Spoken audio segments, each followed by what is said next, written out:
באורץ, על יתן למה יתרק לך עליון ומשמרך ועיני לא יהיה בלשון שמי ישראל. אדוני שמרך אדוני צלך יד ימינך ימי השם שלא יעקק ובירא בה לא אדוני ישמרך מכל רוע ישמר את נפשך אדוני ישמצא ישך ויחו מעתו ויד אילום.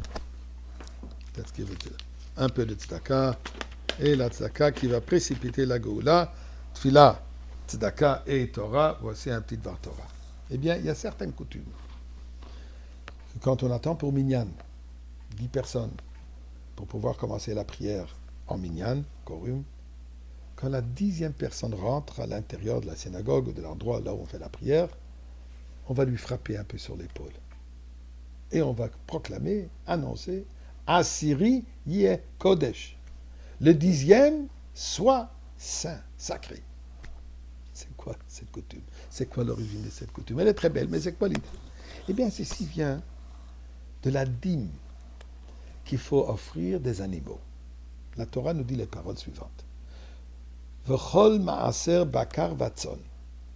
Toute dîme du bétail ou de petit bétail, kol asher ya'avor tachat hashavet, de tout ce qui se passe, de tout ce qui passe sous la verge, Asiri Yeh Kodesh. Le 10e sera consacré à l'Éternel. La Lacha nous explique que nous devons donner 10% de notre bétail, grand ou petit, comme maaser, comme dîme. Mais comment que ça se passe? Disons, si on a 100 animaux, on va prendre 10, on va les offrir. La Torah dit non, il y a une manière spéciale. Il faut prendre tout le troupeau, les faire passer une sorte de corridor.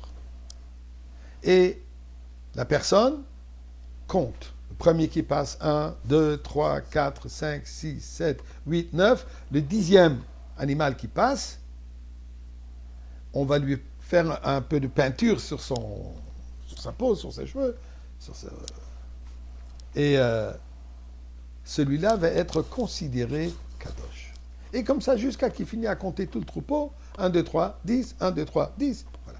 Donc ça, c'était la manière comment il fallait assurer que 10% de tout le troupeau, de tout le bétail qu'on possède, est donné en dîme maaser.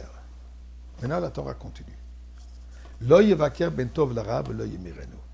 Qu'il n'a pas cherché le meilleur ou la qualité inférieure, et ne pas échanger. Disons, si le 10e, il s'avère que c'est un animal un peu maladif. Ah, je préfère donner un meilleur. Ou l'inverse, dit la Torah, lo yemirenu, ne pas changer.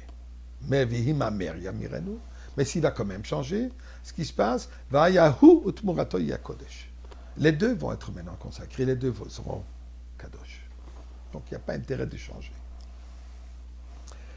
Dans la Kabbalah, on nous dit qu'il y a 12 configurations des 4 lettres de nom de Dieu, Yud, Ke, Vav, Ke, 10 manières comment on peut les prononcer.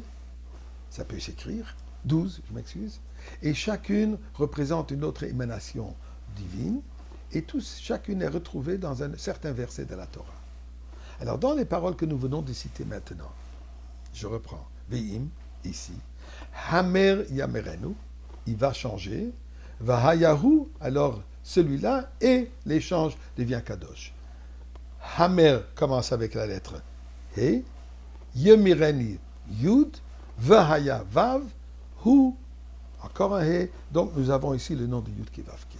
Mais il y a une question qui se pose. Essayons de comprendre un peu qu'est-ce que ça représente.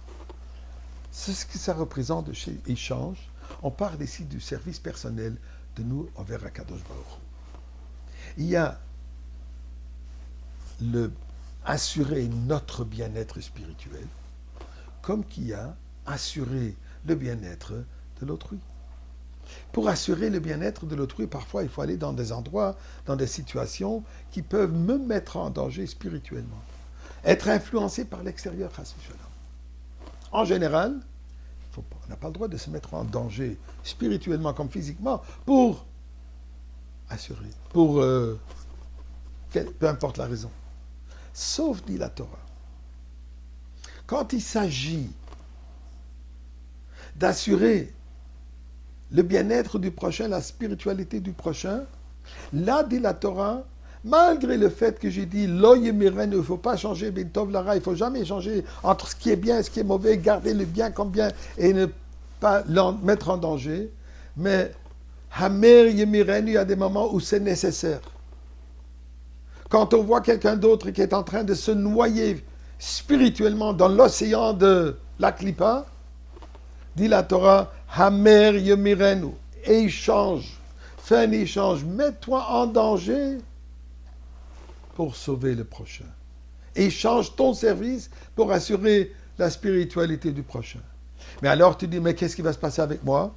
Est-ce que je suis vraiment en danger? La Torah nous dit, Vahayahu utmoratoye kodesh. La Torah promet que toi et le prochain, vous allez tous être sanctifiés. Ça, c'est notre travail aujourd'hui, d'assurer que chaque juif se rapproche vers Akadosh Baruch Hu. Et de cette manière, nous allons être tous ensemble dans le Beth Amikdash aujourd'hui même.